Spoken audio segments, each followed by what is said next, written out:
everyone, welcome back to my channel Solution with Engineer Sara. So I am back with another trick of how to fix the issue of keyboard keys not working. So let's fix together. So just type on search bar device manager and then click on it. After that you have to find out the keyboard. Once you find out the keyboard, so click on keyboard and expand this. Once you have expand this, you guys see these three options. So just click HID keyboard device and then click on update driver. So again click on this and click update driver.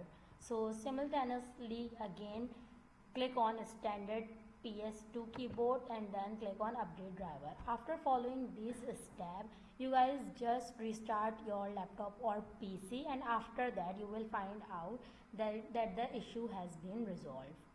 So thank you very much.